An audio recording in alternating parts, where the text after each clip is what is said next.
Due to the graphic nature of this podcast, listener discretion is advised. Episodes may include discussion of abuse, murder, sexual assault, and other incidents that some people may find offensive. We'd advise extreme caution for children under 13.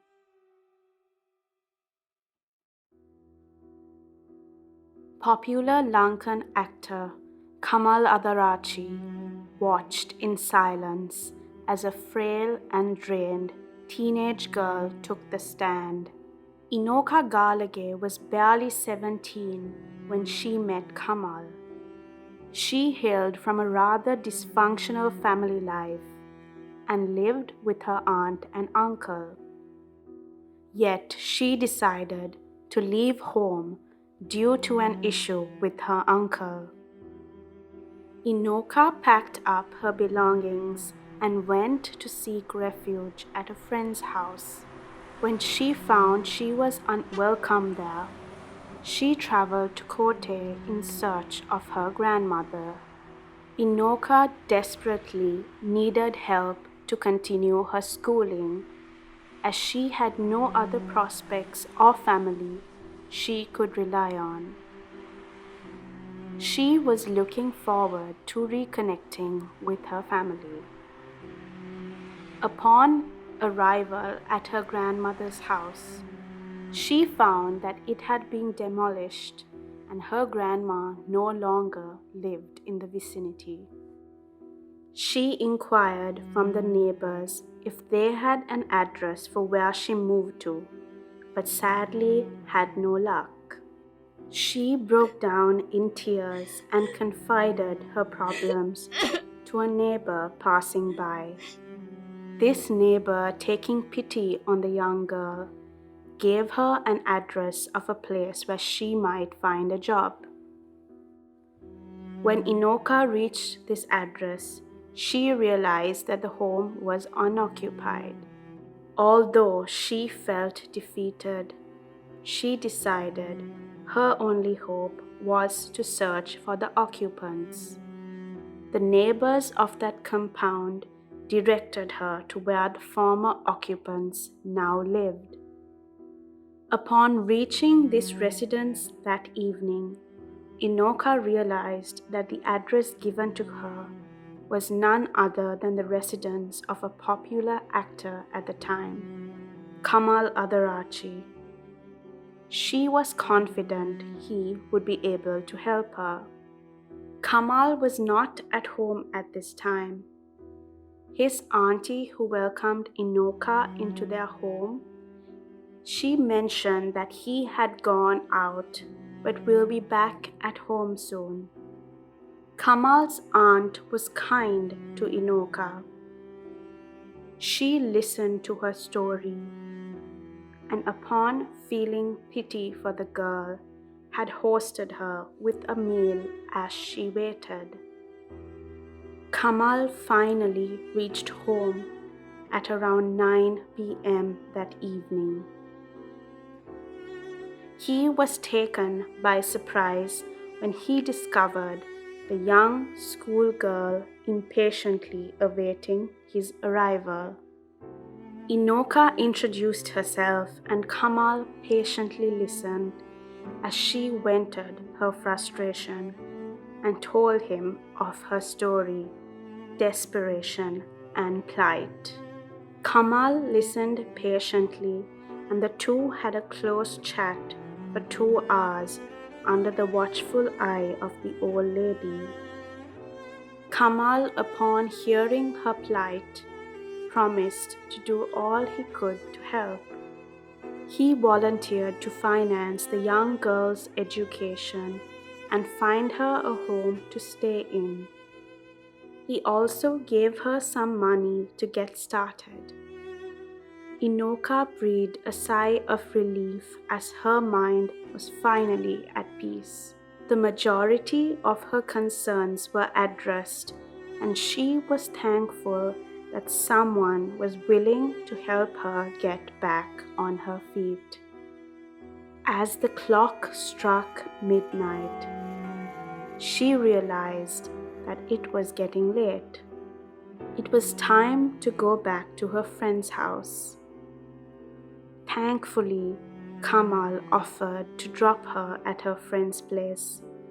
She got her belongings together, thanked and said her goodbye to the older lady who had treated her with kindness. As they drove away from the house, Inoka gave Kamal directions towards her friend's house. She asked him to turn into the bend that led to her friend's road. Yet he still missed the bend. She tried to redirect him. Maybe he didn't hear her, she thought. She repeated herself, yet he didn't seem to acknowledge what she was saying. Her heart sank. Something was off. She shivered as she wondered why he didn't seem to be responding. She continued trying to get his attention, but he said that they would have to make a stop first. 10 minutes later, she looked out of her window as he pulled up to a guest house on the top of the road. Maybe he was getting her a place she could stay the night herself, she thought.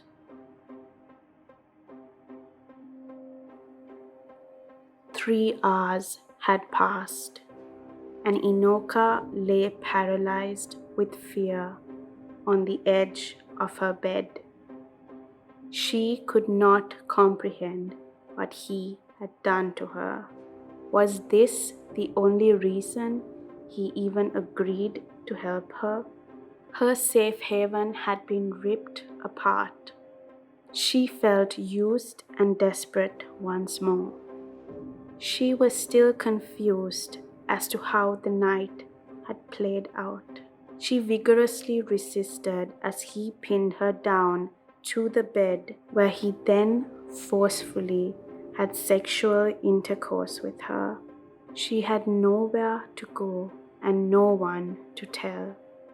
Inoka Gallage was barely 17 years old, still a minor, when she was abducted and forcibly accompanied to a guest house, pinned down and raped by 32-year-old actor Kamal Addararachchi. She felt stripped of all hope, used and abused. She wept as she wondered how she was going to face what was to come. The next morning, it was 11 a.m. when she finally got dropped off at her friend Subhashini's home. Subhashini rushed to the gate as she entered, ushering her in and firing questions at her. Subhashini and her family were worried sick as Inoka had not returned to their home as promised the night before. "What happened? Where were you last night?" she asked. Inoka filled her friend in on Kamal's kindness, on how he had offered to finance her education. She told her that they were up all night chatting, under the watchful eye of Kamal's aunt, who had provided her dinner and prepared a room for her to stay the night. Inoka was filled with shame and could not work up the courage to tell her friend what had really happened. What could come out of confiding her pain? She had gone to his home and asked for his help. How would that look in the eyes of society if she told her story? And against one of the most popular actors in Sri Lankan cinema, her heart sank. She felt as if she was at fault. She had, after all, gone to him. She replayed the scenario in her head. Was she the one who gave him mixed signals in the first place? Was she possibly at fault? Maybe she had made him feel the way she did. She shuddered, still feeling him breathe down her neck, even after she had asked him to stop. He had ignored her screams as he continued to pin her down against her will. "Did she offer you a job?" She snapped out of her daze as Subhashini stared at her, waiting for an answer. "Yes, he did," she said, her mind still a million miles away. The two girls suddenly hear a loud knock on their door. "Can you get that?" Subhashini's father bellowed from the kitchen. Inoka opened the door to see a big burly policeman standing in its space. Was he here for her? The policeman was actually present for a matter involving Subhashini's family. Yet Inoka, upon meeting the police matron, broke down. When 17-year-old Inoka Gallage went down to the police station with this officer, she told the police everything, from her circumstances at home to how 32-year-old Kamal Addararachchi, a shining star in Sri Lankan cinema, had violated her, raped her, and left her. He had left behind money, treating her, technically still a child, as a servant. The police acted fast. The accused had got off scot-free previously for the mysterious circumstances surrounding the death of his girlfriend Ramani Bartholomeusz. Was the noose around Kamal's neck finally tightening? He was finally taken into custody for questioning. During questioning, Kamal refuted the charge, at first denying all allegations of sexual intercourse. Yet upon further interrogation, Kamal gave in. He admitted that yes, he and Inoka did have sexual intercourse. Yet his story was different. He claimed to have not been aware that she was under 18, and he swore that their entanglement was consensual. She had, after all, approached him. Throughout the trial in the weeks to come, Kamal's story would continue to change its course. It all came down to who the courts believed, and Kamal, though not his first stint with the law, had strength in numbers. He was, after all, one of the most popular actors in Sri Lankan cinema. The trial was draining for Inoka. Kamal's defense continued to point out that she went into the room of an unidentified house with Addararachchi in the middle of the night without raising any fuss. It was his word against hers, and the pendulum of justice continued to swing 50-50 in both directions. The verdict: by the end of the trial, none of these notions by the defense that Inoka had consented changed the fact that Inoka was a minor when this incident took place. Defense to a rape charge involves consent to sexual contact.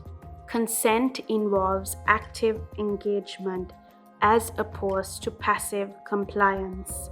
A simple submission by a minor is not enough to constitute consent.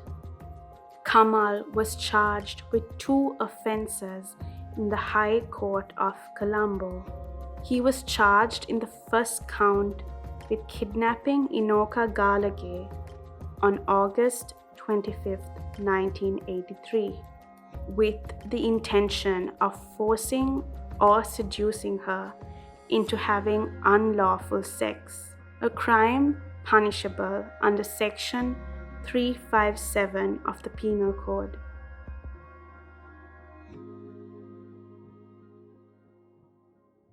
After trial, the learned High Court judge, sitting without a jury, convicted Kamal on both counts.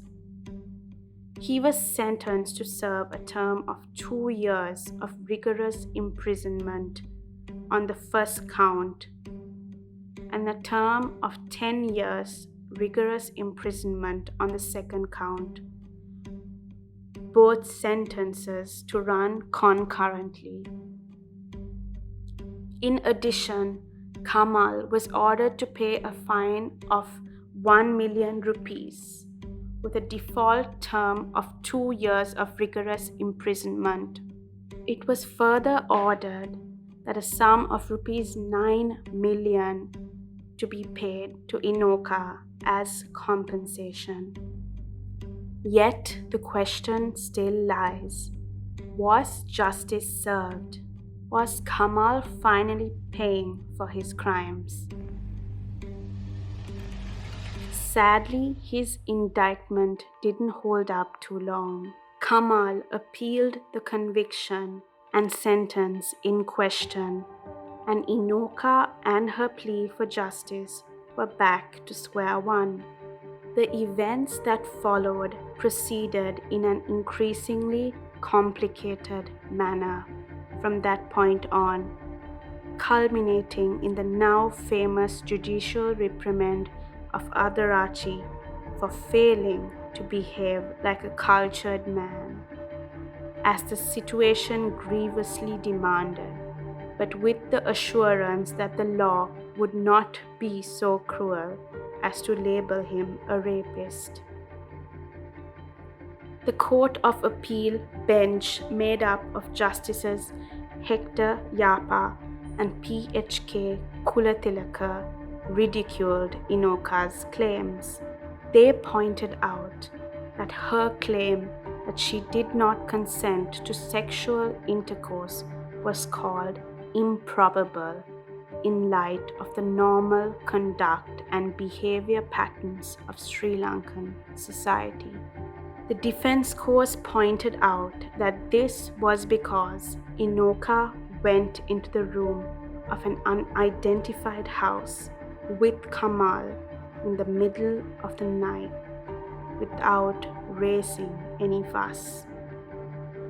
They pointed out that Inoka showed no signs of physical harm, negating any support for her claim that she resisted being raped.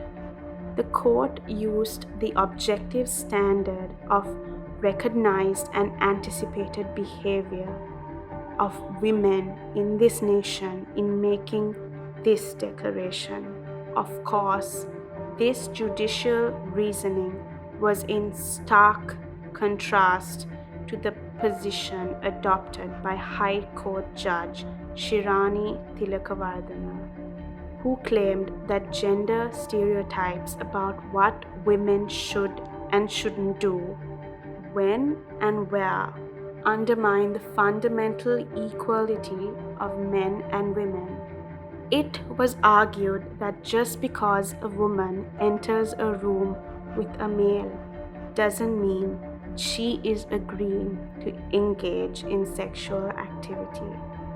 Although this could be considered a piece of evidence, the real question is whether she provided her consent.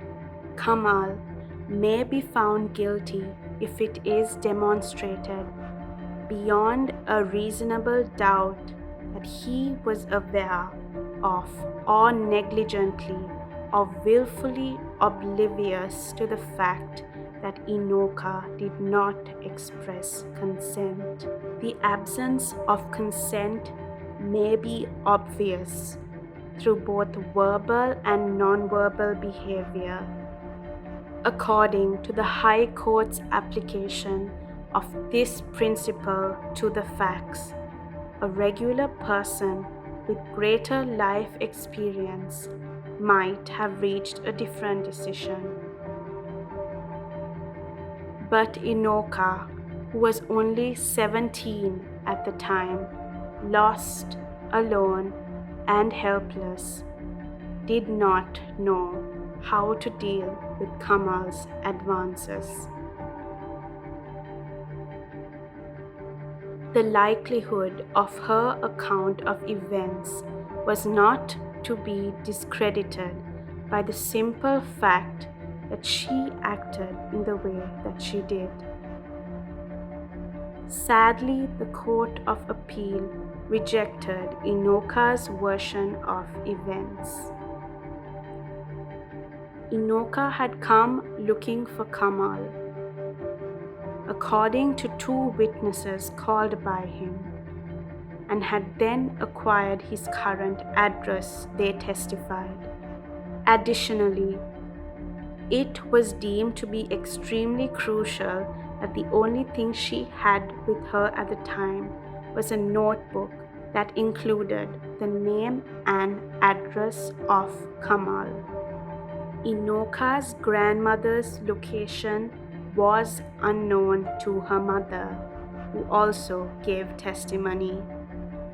She was unaware of any family members residing in Kotte.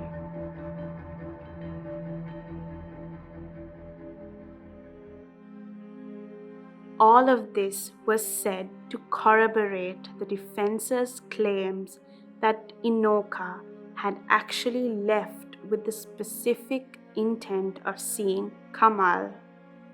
Her failure to immediately file a complaint after experiencing what she did was seen in a similar light. However, the Court of Appeal goes on to issue strong criticisms of specific actions made by the High Court, including the decision of a private trial behind closed doors, which the Court of Appeal said amounted to mollycoddling Inoka. Inoka had previously provided the same evidence in a crowded court before the magistrate and was 20 years of age at the time, which is why the Court of Appeal specifically said that they should not have done this. The case was hotly debated for approximately 18 days in 2000. And on December 15, 2000, the Court of Appeal granted the appeal. They overturned the conviction and punishment and exonerated the defendant. Kamal got off scot-free yet again. In a case that was decided regarding the alleged rape of Inoka, it was determined that the circumstances suggested that if there was any sexual activity, it was done with her consent. The evidence showed that the girl left home without being forced, traveled with the accused from place to place, and never complained to anyone about the accused's treatment of her. The legal pendulum in the Addararachchi case swung in the 7 years since the incident, first decisively in favor of the victim Inoka in the sensitive issue of consent in sexual violence allegations, and then decisively in favor of the defendant Kamal. Kamal was never found guilty of any of the accusations. Kamal was never found guilty of any of the accusations.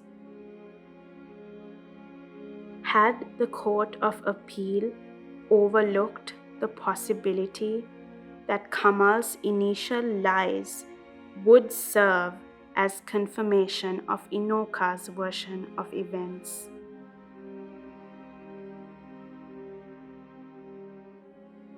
To this day, Kamal Addararachchi is yet to be held accountable for the lives of the women he ruined. So what do you think? Did Kamal really get away with murder, abduction, and statutory rape? Or was he simply in the wrong place at the wrong time? Twice.